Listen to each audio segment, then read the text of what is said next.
Oi, gente, muito boa tarde. Obrigado por estarem comigo nesta quarta-feira aqui no chat do R7. Na semana passada, através de uma das perguntas que eu respondi de uma internauta, não é? Eu contei resumidamente aqui um pouco da minha história de amor com a minha esposa, a atriz Elaine Micheli. E, em virtude disso, uma infinidade de pessoas pediram para que eu contasse um pouco mais dessa história, uma história mais detalhada de como foi isso. A nossa amiga perguntou se era verdade que eu havia conhecido a Elaine através de uma revista. E eu expliquei que não foi bem assim. Então, hoje, eu vou contar essa história com uma riqueza maior de detalhes para todo mundo, atendendo a pedidos. Bom, tudo começou, vamos viajar no tempo e vamos para o ano de 1998.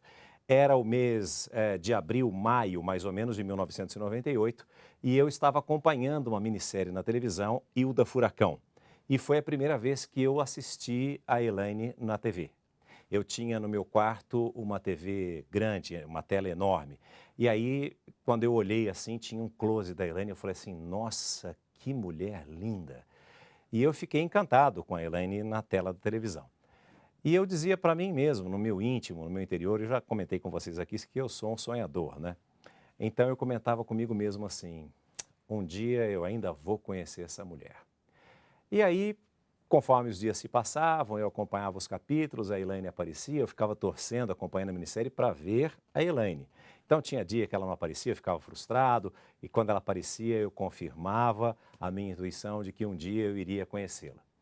Ao mesmo tempo, algo me dizia assim, ela deve morar no Rio de Janeiro, eu moro em São Paulo, então acho que vai ficar difícil, não adianta eu alimentar esperanças, eu também nem sei se ela já é comprometida ou não, eu fico nesse meu desejo aqui, sei lá por quê, e muitas vezes a pessoa na televisão é uma coisa e na vida real é outra, ali ela está desempenhando o papel de atriz, de um personagem e tudo mais, mas eu tinha isso no meu íntimo.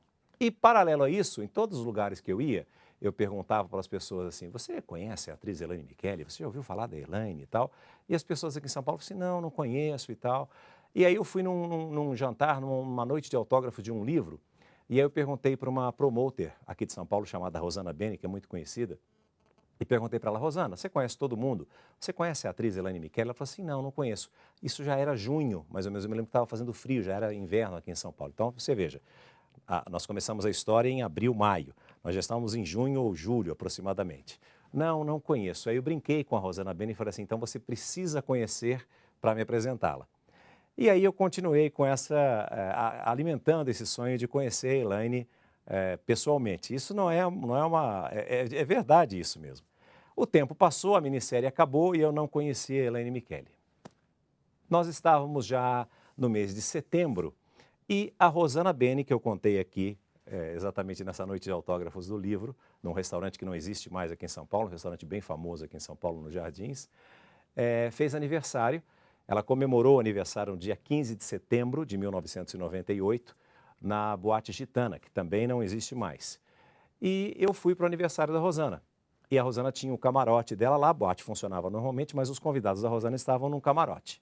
E eu estava lá sozinho, e comemorando o aniversário com a Rosana, com outros convidados, com outros amigos. E quando eu já estava me preparando para ir embora, acho que já era mais ou menos, sei lá, 1h30, 2 horas da manhã, eu não me recordo muito bem, eu falei assim, bom, já vou embora, já tá bom, né? Já comemoramos bastante, eu estava ali sozinho. E quando eu decidi ir embora, que eu olho, tem uma moça loira, alta, no meio daquela luz com estroboscópio, com tudo mais, balançando com aquele fogo, com aquela coisa, eu olho como se fosse um sonho, eu vejo aquela loira alta saindo daquela nuvem de fumaça assim, e tirando uma jaquetinha que ela estava usando. Quando eu olhei assim, eu falei assim, nossa, que linda. Aí eu prestei bastante atenção e falei assim, não, não é possível. É ela. E era ela, era a Elaine Micheli. E eu fiquei anestesiado, assim, sem saber o que fazer. E quando eu percebi, ela estava com um grupo de mais 3 pessoas. Estava ela, mais uma moça e 2 rapazes. E eu não sabia quem eram essas outras pessoas.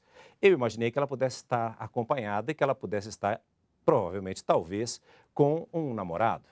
Então, eu não tinha como chegar, ou como conversar, ou como abordá-la naquele instante. Ela foi para a pista, foi dançar, e eu fiquei olhando para ela. Ela percebeu que eu estava olhando bastante para ela, e ela olhava para mim, eu olhava para ela, a gente ficou meio que se paquerando por olhar, né? E aí eu fiquei ali parado, olhando e sem saber o que fazer, porque eu não poderia jamais chegar para ela, né? Ela teoricamente acompanhada, e tentar alguma abordagem ou algo assim. Aí eu estava assim, tinha um guarda-corpo separando o camarote da pista. Ela saiu, veio, pegou a jaquetinha dela, vestiu e saiu para ir embora. E passou aqui, atrás de mim. Eu só acompanhei aqui, no rabo de olho aqui, vi aqui assim, ela saiu e foi embora. Nisso, um rapaz que estava do meu lado, que eu não conhecia, era convidado da festa da Rosana, me cutucou assim e disse: "Eu não acredito que você vai deixar essa mulher ir embora." Aí aquilo parece que, como se fosse, né, um anjo falando para você: "Olha, vai até lá, pô, cria coragem, vá falar com ela, você esperou tanto por esse momento e vai perder essa chance, talvez você não tenha outra." E aí eu criei coragem e fui. E essa outra mulher que estava com ela estava atrás do grupo. Estavam os dois rapazes na frente, a Elaine e essa moça, que eu não sabia quem era até então. Depois eu descobri que era a irmã da Elaine. Só que elas não são parecidas fisicamente, porque a Elaine é loira e a irmã dela, a Enilze, é ruiva. Então eu cutuquei a Nil e pedi para ela assim: "Por favor, me apresenta a Elaine." E a Nil foi um amor de pessoa, como ela é sempre. Ela pegou e chamou a Elaine e falou assim: "Olha, eu nem preciso te apresentar, esse aqui é o César, César, essa aqui é a Elaine." E ela saiu e carregou os dois rapazes com ela e me deixou sozinho com a Elaine naquele momento. Era tudo que eu precisava, era tudo que eu queria. E aí eu peguei e dei os parabéns para a Elaine pelo trabalho que ela desenvolveu na minissérie O do Furacão e disse para ela algo que eu já sabia que ela poderia não acreditar. Eu falei assim: "Olha, você vai achar que isso é uma cantada barata, mas eu tinha certeza que um dia eu iria te conhecer." Ela deu risada e depois ela me falou que ela achou realmente que foi uma cantada barata. Mas não era, porque isso foi a mais absoluta verdade. Eu estava sendo verdadeiro naquele momento. E aí eu disse para ela que eu gostaria de continuar tendo contato com ela e se ela poderia me dar o telefone, o número do telefone dela, para que eu pudesse não perder o contato dela. Ela relutou um pouco, ela fez assim com as mãos, e eu soube que isso depois era um tipo de um tique nervoso que ela tinha. Ela não queria me dar o telefone, e aí eu peguei e falei o seguinte, falei assim: "Pode me falar o seu telefone que eu decoro." E ela me falou o telefone rapidamente, me deu um beijo assim de despedida e foi embora. E ela deve ter pensado no íntimo assim: "Ah, eu falei tão rápido e o número é tão confuso que ele não vai conseguir decorar." Só que eu, como bom virginiano detalhista e tenho uma boa memória, decorei o telefone. Aliás, eu contei essa história aqui e essa semana nós estávamos no carro, ela deu risada e falou assim: "Ah, será que você decorou mesmo?" E eu repeti o telefone para ela. Eu falei assim: "Ó, 5573", e aí não continua aqui, evidentemente, né, porque o telefone hoje está com o irmão dela. E ela deu risada e falou assim: "Não, só você mesmo para guardar o telefone até hoje." E realmente eu sei o número do telefone até hoje. Então, isso era dia 15 de setembro, né, de 1998. Aí eu fui embora para casa, todo feliz de ter conhecido, de ter conseguido o número do telefone. Aí eu pensei bem e falei assim, no dia seguinte, falei assim: "Ah, eu não vou ligar para ela, né, aquela coisa de ficar marcando cerradamente, aquela marcação em cima, já está ligando, ficar um cara chato." Falei assim: "Vou esperar uns 2 dias, 3 dias e aí eu ligo." Passou o dia 17 de setembro, que era o meu aniversário, e acho que eu liguei no dia 18, provavelmente. E aí, a irmã dela atendeu, foi super carinhosa comigo, um amor de pessoa, e me disse que ela tinha viajado para o Nordeste para fazer uma campanha, e que ela, a irmã, também estava indo, e que eles só retornariam no dia 3 de outubro. Então, eu teria que esperar mais ou menos uns 15 dias, porque elas iriam estar trabalhando lá no Nordeste. Aí eu falei: "Tá bom." Guardei na cabeça isso, falei: "Bom, dia 3 de outubro ela volta." Mesma história, dia 3 de outubro, eu não sou o chicletão, não vou, falei: "Não, dia 3 eu não vou ligar no dia 3. Vou esperar passar mais um dia, 2 dias e vou ligar."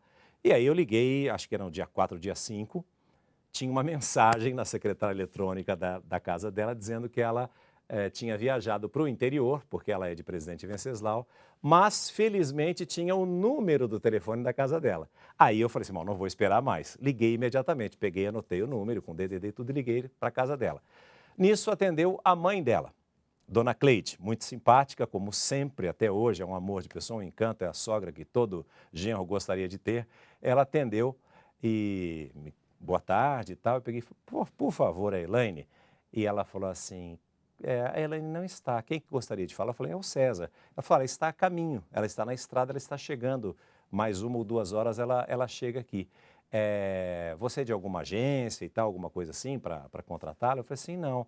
Ela falou assim, é um amigo? Eu falei, também não, porque eu não era amigo dela nem nada disso, né? E simplesmente deixei um recado e disse que voltaria a ligar mais tarde. Então nós estamos aí mais ou menos no dia 18 de setembro, não, perdão, no dia 5 de outubro, né, 6 de outubro aproximadamente.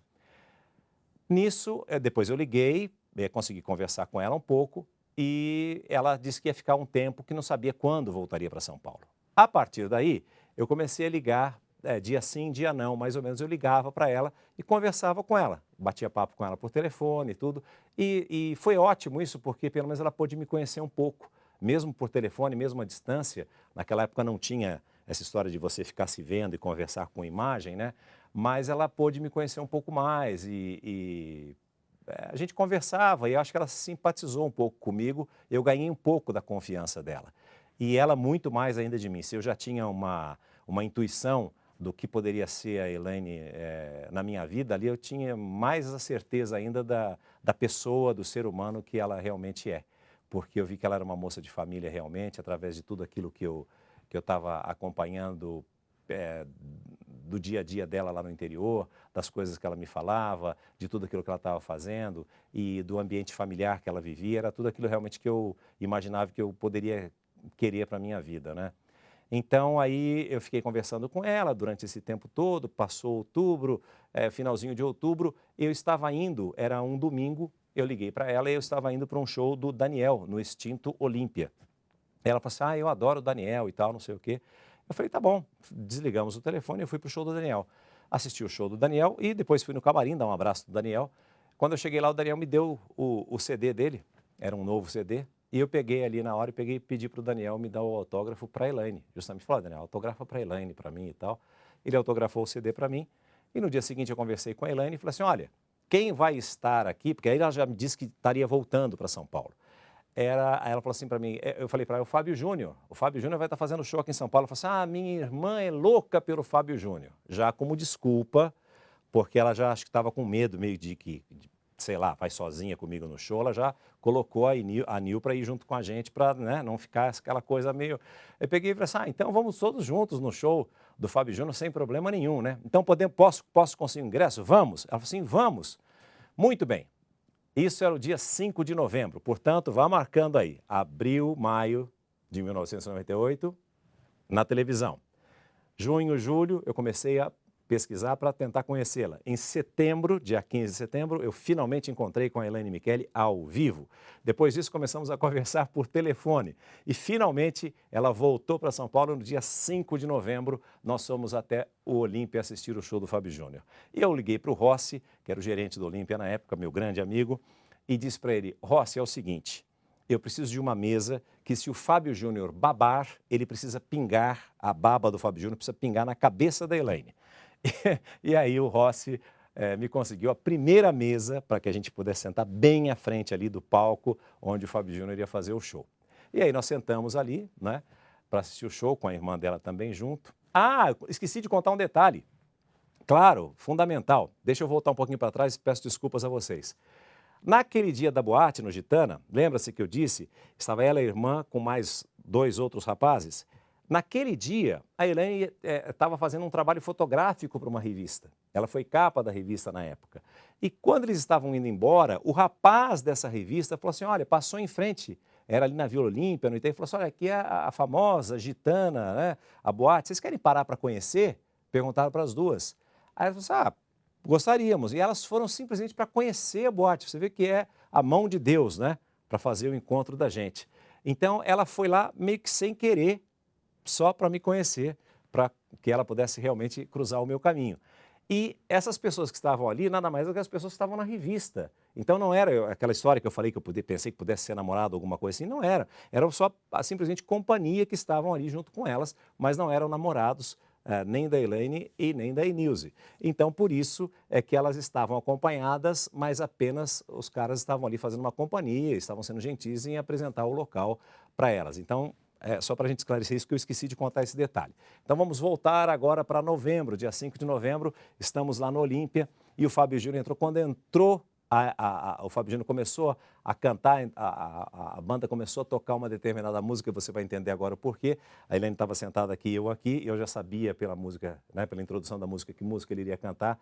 Eu entrei aqui assim, na Elaine, e falei baixinho para ela assim: demorei muito para te encontrar, agora eu quero só você. Que era o sucesso que o Fábio estava cantando, a regravação da música Só Você. E aí ela deu risada e tal, ficamos naquele clima, saímos dali, a gente foi numa lanchonete e tudo, mas simplesmente como amigos. Depois disso, no dia seguinte, teve a gravação de um especial Amigos, com Zezé de Camargo e Luciano, com o Chitãozinho Chororó e com Leandro e Leonardo.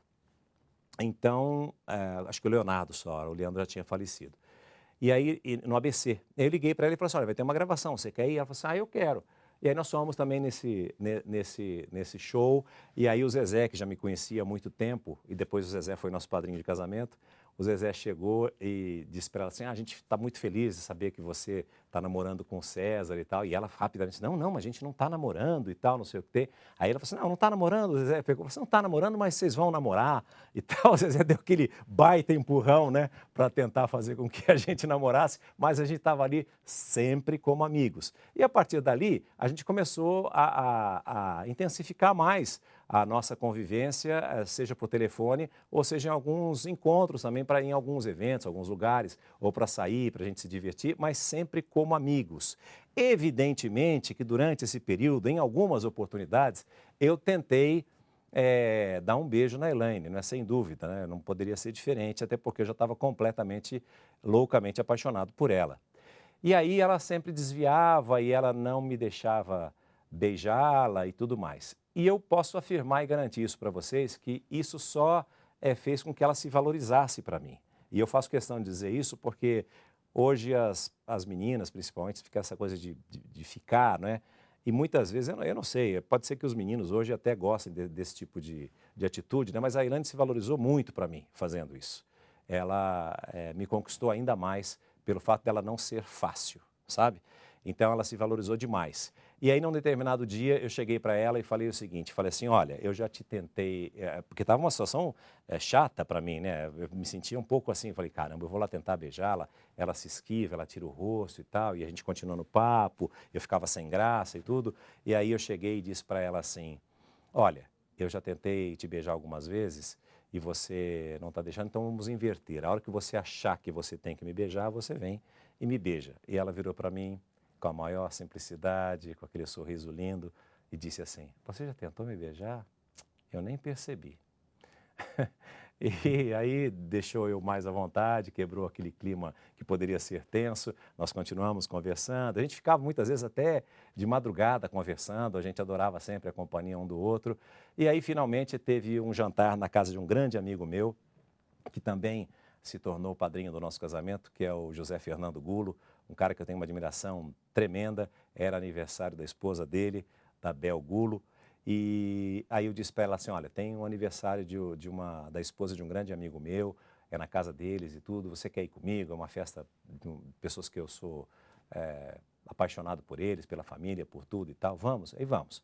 Isso era o dia 20 de novembro. Daí nós fomos para a festa, para esse jantar na casa da Bel, e depois na saída, né, quando nós fomos embora, já na chegada na casa, já na casa da Elaine, quando eu fui, nós chegamos lá, que eu fui até a casa dela, ali aconteceu o primeiro beijo. Foi no dia 20 de novembro de 1998. Então vocês vejam como foi a nossa história, que começou em abril, maio, toda essa peregrinação que eu fui contando de como tudo aconteceu, até conhecê-la, o telefone, e ela viaja para o Nordeste e volta, e vai para o interior, e fica só no papo, e vai para o show, e aí fica essa coisa toda e tal. E aí, finalmente, no dia 20 de novembro, aconteceu o primeiro beijo, e a partir dali a nossa história ficou ainda mais bonita. Nós nos casamos no dia 4 de abril de 2000, constituímos uma linda família que permanece até hoje, com os nossos filhos, com a Luma, que tem 15 anos, com o Luigi, que tem 12 anos. A gente é bastante feliz. Eu continuo completamente e loucamente apaixonado por ela. E essa é uma história que eu faço questão de contar para todo mundo, porque eu sei que muita gente deixou de acreditar no amor, mas o amor existe. é possível e eu sempre digo que a minha família é o mais importante de tudo na minha vida, é mais importante que a minha carreira profissional, inclusive, porque ela é que me dá estrutura para que eu possa desenvolver profissionalmente aquilo que eu mais amo fazer, que é justamente trabalhar nos veículos de comunicação. Então eu tento, claro, evidente, eu corro atrás de tudo para procurar dar aquilo que existe de melhor para a minha família, como todo e qualquer trabalhador brasileiro que luta com dignidade, com honra, para tentar garantir o sustento da sua família. Mas se não fosse a minha família, eu não conseguiria realmente continuar na minha luta e na minha batalha. E a Elaine é uma pessoa que eu tenho uma grande admiração por ela, além de ser apaixonado por ela. E eu sempre digo para as pessoas que independentemente do amor que você sente, né, por uma outra pessoa, você tem que admirar essa pessoa para que você possa manter sempre acesa a chama do amor. Então, assim como eu conheci a Elaine e adorava estar com ela, mesmo sem ser namorado dela, eu digo que eu adoraria, se não fosse o namorado e marido dela, eu adoraria ter a Elaine convivendo na minha vida, porque ela é um ser humano muito especial, uma mulher espetacular e uma mãe excepcional, uma esposa que eu não poderia sonhar em ter melhor. Então, assim, eu rendo sempre todas as minhas homenagens a ela. Você vai estar perguntando, tudo é lindo, maravilhoso, vocês não têm problemas? É claro, evidente que nós temos problemas, muitas vezes algumas desavenças, algum probleminha aqui, outro ali, mas você pode ter certeza que o amor que nós temos um pelo outro, pela nossa família, tudo isso é muito maior do que qualquer tipo de probleminha que normalmente acontece na vida de todo e qualquer ser humano, de todo e qualquer casal. Mas eu posso dizer para você que de tudo aquilo que Deus colocou na minha vida, além, claro, evidentemente, da minha mãe, minha saudosa mãe, por quem eu rendo também sempre todas as minhas homenagens, a Elaine foi tudo aquilo que aconteceu de melhor na minha vida e eu sou realmente apaixonado por ela. E toda vez que eu falo sobre ela, eu fico emocionado. Você deve ter percebido aí que a minha voz ficou um pouco diferente exatamente por isso. Então, acho que eu consegui contar detalhadamente tudo, né? Todas as histórias, não todas, porque a gente tem outras histórias de viagens e de encontros, do nosso namoro mesmo, mas essa história de como foi tudo realmente é verdade. E tem um outro detalhe também, esqueci, mas agora me lembrei, vou incluir aí em tudo. É que são tantos detalhes, né? Que, aliás, foi como originou a pergunta, se eu conhecia a Elaine através da revista. Durante esse período, né, que foi junho, julho, aquela história da noite de autógrafos do livro, saiu uma reportagem com a Elaine na revista Caras. Tem essa história também, eu conto que a Caras me ajudou bastante a encontrar a Elaine, o amor da minha vida. E nessa matéria dizia que a Elaine tinha acabado de chegar em São Paulo, que ela tinha vindo do interior, que ela não tinha namorado e que ele estava conhecendo a noite paulistana. Foi quando eu disse o seguinte, bom, eu ficava sempre fui um cara muito caseiro, eu falava assim, bom, então eu preciso sair mais de casa para ver se eu acabo me encontrando com a Elaine aí pelo meio do caminho. E foi justamente o que aconteceu, foi quando, numa noite em que eu estava numa festa, eu acabei cruzando com a Elaine. Então essa é a minha história, eu espero que ela possa inspirar muitas pessoas que continuem acreditando no amor. Obrigado pelo teu carinho sempre comigo aqui. Na semana que vem nós estaremos juntos aqui no chat do R7. E que você possa também, quem sabe, encontrar um grande amor, como eu encontrei na minha vida, se é que você já não encontrou. Semana que vem a gente está de volta. Uma quarta-feira produtiva e abençoada para você. E até amanhã no Hoje em Dia. Tchau, gente.